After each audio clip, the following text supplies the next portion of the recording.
You are not broken. You are not flawed. And you are not a victim of your past. You are simply running on outdated software. You are living according to a blueprint that was drawn for you in childhood, a blueprint based on faulty data, on the misinterpretations of a young mind, on the careless words of others. And today, we are going to schedule a procedure. We are going to perform a kind of mental surgery to remove the scar tissue of old beliefs that has limited your entire existence. This is not a metaphor. This is a methodology. For years, you have been treating the symptoms, the anxiety, the procrastination, the self-sabotage, the quiet, gnawing feeling that you are an imposter in your own life. You have tried to fix these things with willpower, with resolutions, with brute force. You have been applying bandages to a wound that requires surgery. The problem is not your lack of effort. The problem is the infection deep within the system, your self-image. Your self-image is the most powerful force in your life. It is a subconscious definition of who you are and what you are capable of. It is a master program, the central operating system that governs every thought, every feeling, and every action you will ever take. And like any operating system, it can be infected with a virus of self-doubt, a virus of unworthiness, a virus that creates a ghost in your machine, a phantom version of you that is weak, incapable, and undeserving of success. And this ghost has been running your life. It is a ghost that whispers you can't when you are on the verge of a breakthrough. It is a ghost that reminds you of every past failure the moment you dare to dream of a new future. It is a ghost that holds a remote control to your life's thermostat, ensuring that you never get too successful, too confident, too happy, because that would violate its core programming. The moment you begin to rise, it kicks in the air conditioning of self-sabotage to bring you right back down to the familiar, comfortable temperature of mediocrity. But the surgeon knows something the patient does not. The surgeon knows that a ghost, a virus, a scar is not the real you. It is a foreign entity. It is a piece of code that does not belong, and it can be removed. The first step in any surgery is a diagnosis. You must have the courage to look with unflinching honesty at the blueprint you have been living by. Look at your results, your bank account, your relationships, your health. They are not a judgment. They are a printout, a diagnostic report, telling you with perfect mathematical precision what your current self-image is programmed to achieve. Your life is the symptom. Your self-image is the cause.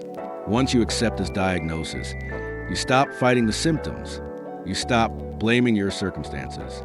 You stop being a patient of your life, and you become the surgeon. The operating room is the theater of your mind. It is the only place where this surgery can be performed. It is a silent, sacred space where you can shut out the noise of the world and begin the delicate, life-altering work of rebuilding yourself from the inside out. The scalpel you will use is your imagination, not the lazy, drifting daydreaming of the masses, but a focused, disciplined, and creative imagination. As the great plastic surgeon Maxwell Maltz discovered, your nervous system cannot tell the difference between a real and a vividly imagined experience. This is your key. This is the secret to the entire procedure. You will use your imagination to create a new experience, a new memory, a new truth. You will not argue with the old negative data. You will simply render it obsolete by creating new, more powerful, positive data. You will, in essence, be performing a data transplant. You must first create a clear, precise, and emotionally compelling vision of the you intend to be. This is the new blueprint. This is the model for the surgery. Who is this person? How do they carry themselves? What is the look in their eye? What is the quality of their thoughts? You must know this new you so intimately that you can step into their shoes in your imagination and feel what it feels like to be them. This vision is a target for your brain's automatic success mechanism. For too long, this powerful, goal-striving part of your mind has been faithfully and flawlessly guiding you toward a target of failure and limitation, because that is the only target it was ever given. Now, you will give it a new target, a target of health, of confidence, of success. And once that new target is locked in, the mechanism will begin its work, silently and automatically, to steer you towards it. It has no choice. It is a machine, and your vision is its new set of coordinates. And so, the new target is locked in, the new blueprint is clear.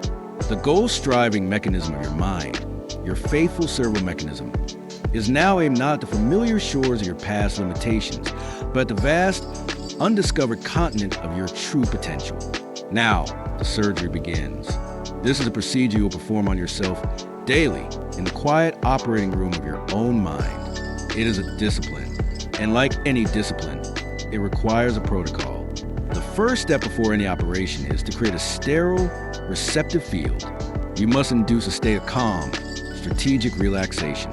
You cannot operate on a tense and resisting mind. For a few minutes each day, you must release the frantic grip of your conscious, analytical brain. You must breathe. You must let go of the worries of the day, the anxieties of tomorrow. This relaxation is the anesthesia for procedure. It quiets the guards of your old belief system, allowing you to bypass the critical faculty and speak directly to the master programmer, your subconscious mind. Once the state of calm receptivity is achieved, the real work begins. The incision. You will enter the theater of your mind, and you will, with the full power of your creative imagination, begin to operate. You will project the film of your new reality onto the screen of your consciousness. You will see yourself not as you are, but as you choose to be. You will experience this new reality with such sensory richness that it becomes a memory. Feel the texture of the new suit on your skin. Hear the sound of the applause. Smell the scent of the new office. Taste the victory. By creating these synthetic experiences, you are surgically implanting new memories into your nervous system. You are giving your brain the data of a future that has already happened. This is not fantasy. This is neurological programming. You are laying down new neural pathways, building the physical, biological architecture of a new identity. But the surgery itself, the work done in the mind, is only half the process. Now comes the critical period of recovery and rehabilitation. An organ transplant can be perfect, but if the body rejects it, the operation is a failure. For the next 21 days, you must live in a way that protects this new, transplanted self-image. For roughly 21 days, the human brain holds onto an old mental picture before a new one can begin to feel natural. During this crucial window, you must act. You must consciously, deliberately, and sometimes awkwardly act the part of the person you have just visualized. Your actions in the real world are the stitches that hold the surgical work in place. They are the physical therapy that strengthens the new identity. If you have visualized yourself as confident, you must go to the meeting and speak, even if your voice trembles. If you have visualized yourself as a successful entrepreneur, you must make the sales call, even if you fear rejection. You must act as if you are already that person. At first, it will feel like a performance. It will feel like a lie. The ghost of your old self will scream in protest. It will tell you that you are a fraud. It will tempt you with the familiar comfort of your old limitations. This is the moment of truth. This is the post-operative infection of doubt. And you must treat it not as a valid signal, but as a phantom pain from a limb that has already been amputated. You do not argue with it. You do not fight it. You simply acknowledge it as a dying echo of an old program, and you calmly, deliberately return to your protocol. You return to your action. You return to your 10 minutes in the theater of the mind. This is the discipline that separates the dreamer from the creator. It is the unwavering commitment to the new blueprint. Even when the old structure is screaming in protest as it is being demolished, for 21 days, you are both the surgeon and the patient. You perform the mental surgery daily, and you follow the post-operative instructions hourly with your every action. You are consciously building a new you, and like any construction project, there will be noise and dust and moments where it feels like nothing is changing. But then, something miraculous happens. One day, perhaps on the 22nd day, perhaps on the 30th, the noise stops. The resistance fades. The ghost of your old self gives up its final, weary protest. And in its place, there is a quiet, powerful hum of a new machine running smoothly. The new program is no longer a program you are consciously running. It is simply who you are. The performance is over. The reality has begun. The new self-image, which you so carefully and deliberately constructed in the theater of your mind and so courageously rehearsed in the arena of your life, has now become your natural, automatic, and unconscious identity. The surgery is complete. The transplant was a success. The new heart is beating on its own.